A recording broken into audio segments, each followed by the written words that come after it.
Here's a question. Do you believe in ghosts? Have you ever had a close encounter with a Bigfoot, wolf man, dog man, maybe a close encounter with an alien, a little green alien, or maybe even the predator type alien? How about somebody with superhuman powers? Have you ever met anybody who can read palms, tell you your future? These are all superhuman abilities. And maybe you don't believe in any of that stuff, but maybe that's because it's never happened to you. I'm glad you're here, and I'll tell you why. This is Talk About Strange, a non-judgmental platform where people get to send in these incredible stories of things that have happened in their personal lives to share with you. And I welcome you to join me as I share these incredible stories. And if you enjoy these stories, please don't forget to hit that like button, subscribe to the channel, and ring that notification so you don't miss out on the next incredible story that we have coming. So, without any further ado, let's get started. Hello, and thank you for joining me here today. Up next, I have a couple of stories, or a story that's out of this world, and then we got some information, some like government secret stuff that somebody's sharing with us. So enjoy, stick around, and let's get started. Okay, this first one comes in from Cranberry Joe. Okay, so Cranberry Joe has some information he's going to share with us here, so I'll read this to you, and we'll see what we think. Dear Talk About Strange, I'm in a unique situation that allows me to witness our government's UFO-type tech, primarily intouchable, invisible, untouchable, invisibility that doesn't rely on bending of light. The subject is sort of there and not there at the same time. It's made possible by moving in alternate direction with what will take into a sort of inner space. Just like a clock, every object has an inner area that hides and protects its inner workings. Our universe is no different. The fabric of space, which creates gravity, is that inner working. This explains why we can't see or touch it. It's like the meat or guts of a 3D space. And it's what holds us in our 3D world like a boat floating on the water. Since every dimension, like width, length, and height, has to be the right angle with others, the direction to enter this interior space is most likely an inward one, having 4 directions of movement, which means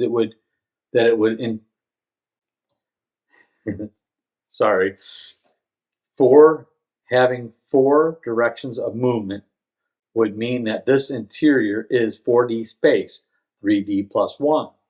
Black holes are proof that inner higher 4th dimensions exist. When a dying star collapses, it can become so dense that it creates an intense pinpoint pressure on the fabric of space.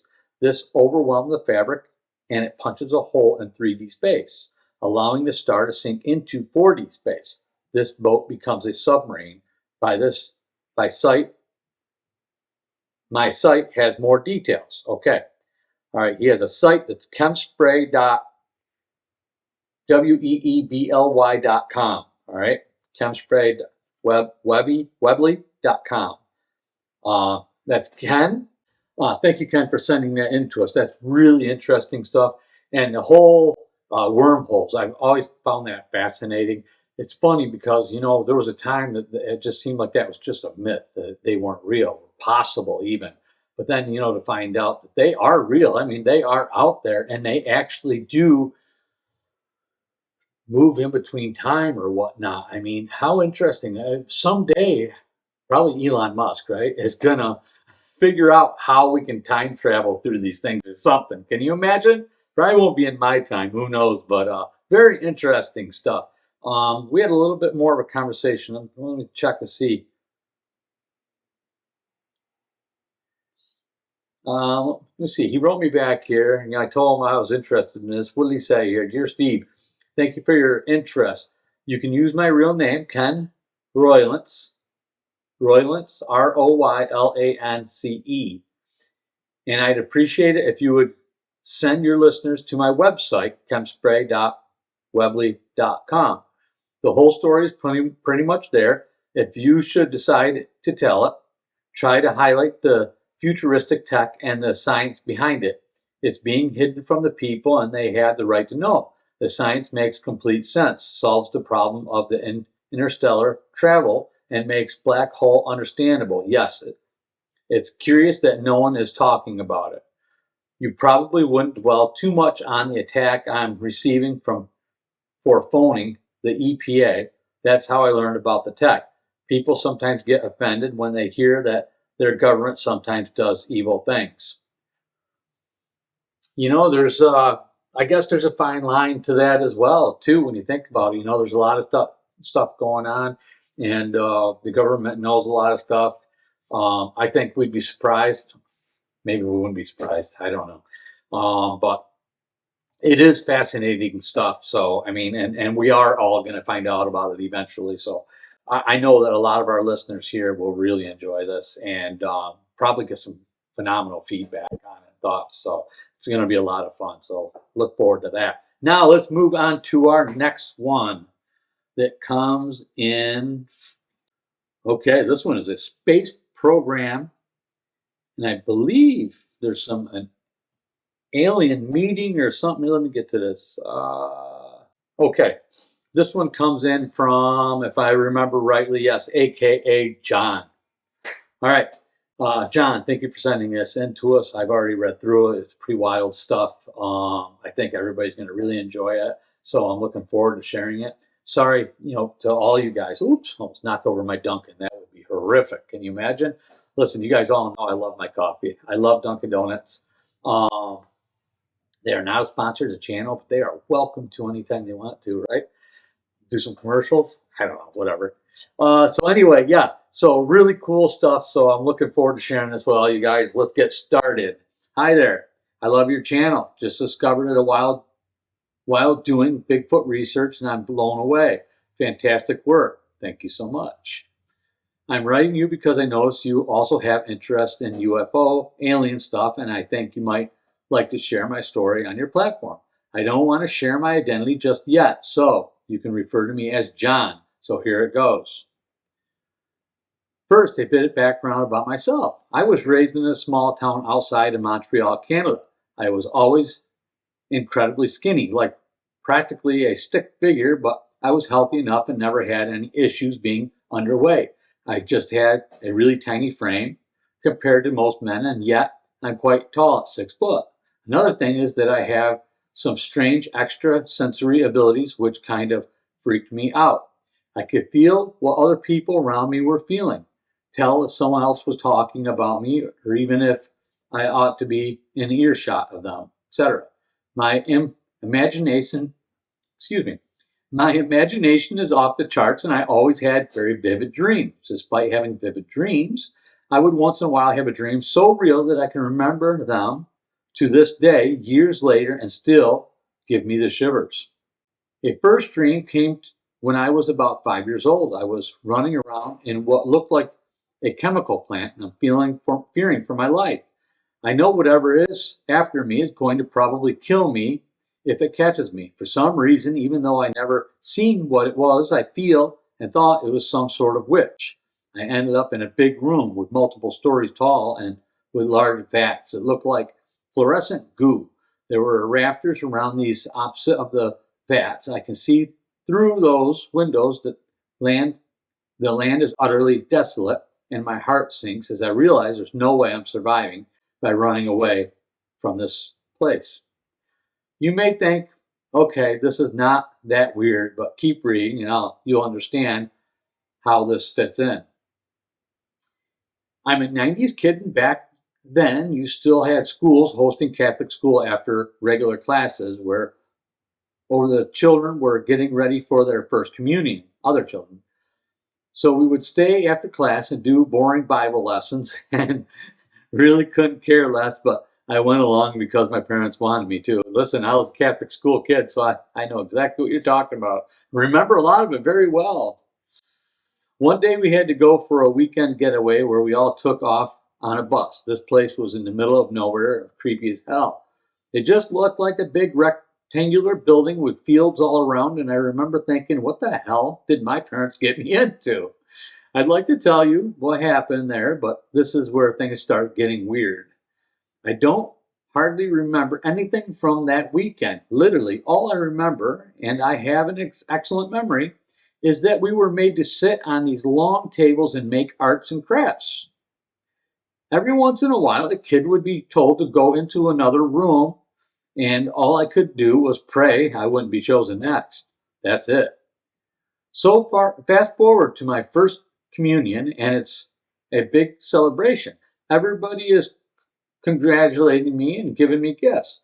My mom's gift to me was a gold necklace with a cross on it, and holding it in, I started feeling a horrible sense of shame. I started bawling my eyes out and ran out of the house to hide. My parents nor myself ever understood what the hell caused me to react like that. Interesting.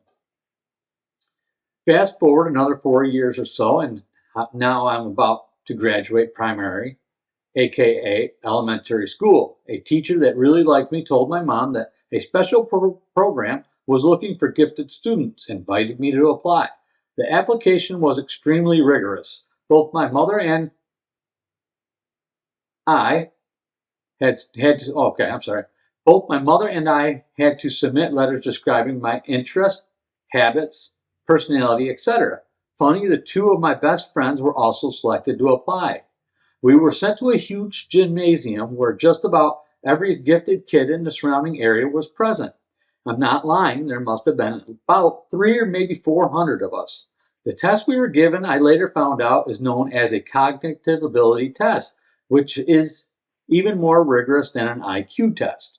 So out of all the students, about 10% of us were selected to join what is known as the TAG program, Talented and Gifted. This program happened to be hosted by my high school right next to the Canada's Space Agency headquarters, next to the St. Hubbard Air Base. On day one, the headmaster of this program, Dr. Beep, I'm not going to say his name, had it clear to us that we were an elite segment of society and that we would be held to an extraordinary high standard. There were clearly military aspects to this education, such as training us to stand upright in perfect synchronization whenever anyone would be by to see him during class. But the weird thing is, he had a PhD in religious philosophy from St. Michael's University in Toronto. He was this old German guy who didn't hesitate to make threats to our safety if we challenged him, and loved to remind us how Nazis knew how to torture people without leaving any physical evidence. He would always do this in a dark humor way, but there was something about the glint in his eyes when he would do it that would leave us feeling uneasy. Yeah, I bet it did. This program had some serious cash, as we could get the new model computers as they were coming out, and you all recall it costed a fortune back then. When the doctor wasn't teaching, he was usually in his office, which was just really a cubicle. He'd set up in the back of the TAG library computer lab. You could hear him clacking away at the old typewriter, and once I went back there and I could see he was writing letters. Well, if you do a bit of research, you'll find out that his program was being coordinated by McGill University Philosophy Department, which so happened to have been busted a few decades earlier for the MK Ultra experiments. Interesting. I don't know what that is, but that's interesting. Maybe you tell us about that. So now for the really weird stuff. What I'm about to write is a bit fuzzy in terms of timelines, but it starts with me beginning to experiment with drugs in the late high school. My friends and I had started doing magic mushrooms and were having a blast with it. Maybe 2 to 3 times a year, I would host them at my house while my parents were out of town for a trip. By this time, I was pretty used to getting high, and had noticed that I seemed to be in contact with some kind of intelligence whenever I was on the mushrooms. If I asked a question in my head directly at this intelligence, it would always return an answer, not immediately, but always before the trip was over. And I would not rule that out simply because I hear different stuff. Not that I'm recommending drugs, but I hear stuff about just you know the brain is so powerful and has so many different abilities and things that we're locked out of and we can't access. But things like these magic mushrooms or whatever or whatnot, um, I imagine maybe possibly unlock some of these abilities. So who knows, right? I mean, I don't know. Some of your most creative people have come up with some masterpieces. Well, hi. So this one time I'm on a trip, I get really drawn to my closet door in the bedroom. I'm staring at this empty closet when in my mind I can sort of start superimposing a huge spider in there. It's not threatening or anything. I actually feel like it knows me and I'm old friends with it. It's happy to tell me it's had many babies and it's telling me like catching up on lost time or something. I can feel its emotions as one surprised to feel how it felt when eating something or having babies. So then I go into the room where all my friends were laying around. I light a fire in the fireplace and lie under a big blanket. I close my eyes and I keep seeing this dark outline of a praying mantis staring at me. And again, I get this feeling like they're my friends and they're caring for me.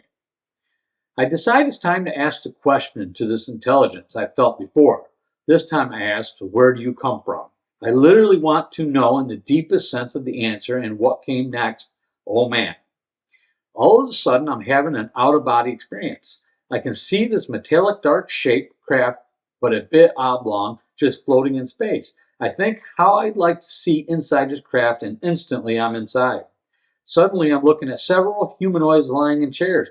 I put those up in quotes because they weren't like any chairs I'd seen in normal life.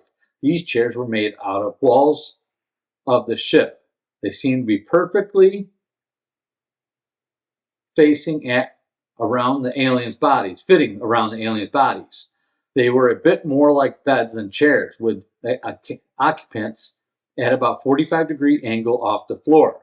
Everything had an organic look to it, with a sticky yellow-green matte shape. Sticky yellow-green matte shape. The aliens didn't look anything like traditional grays. They were yellow-green, just like the walls and floor. It honestly took me a few seconds to even notice that they were there because of that. They were lying so still. By the way, when you're in an out-of-body experience, you have total sixth sense. I could just tell that these souls of these aliens weren't in their bodies. They were off somewhere else doing the same thing I was. I had a feeling their bodies had barely even ever used anymore and were more like relics. They were about 7 feet tall, quite big boned and kind of skinny. Their eyes had no eyelids and were pure black. They had slits for noses and ears as well. Their heads were about the same ratio in 0 to their bodies as a human's. So I'm just floating there staring at these things going, so that's what made us. Okay, you thought. So that's what you were thinking is, so that's what made us. When suddenly one of them stared back at me. The bloody thing must have detected something was on the ship and recalled its soul back to its body. So there it is staring at me and I'm thinking, crap, I better get out of here. Next thing you know, I open my eyes and I'm back on my couch like nothing happened. I'm thinking, damn, these things are so amazing. These mushrooms, laugh out loud. Next thing you know, I can feel an alien's soul is staring at me. I look at the spot in the ceiling where I can feel its presence, and all of a sudden, it starts seeming grayish, purplish kind of cloud with electrical static forming in the ceiling. I could tell it was trying to figure out what the hell this creature was that had been able to find its body floating in the middle of nowhere in outer space. I just sat there sending out the vibes of, oh, don't mind me, I'm just a dumb human. It sort of went, oh, really, a human? Like I was a lower creature than it, and it was more than happy that it took me as no threat and the cloud shrunk back into itself. Sorry I haven't really gotten to the really good bit, but I'm starting to feel tired and have to work in the morning, so I'll have to get back to that at another time. Okay, John, thank you for sending that in to us. That was really detailed and very interesting stuff. I'm sure a lot of the people on the channel are going to appreciate that and probably have a lot of feedback for you. So you guys go ahead and tell us what you think.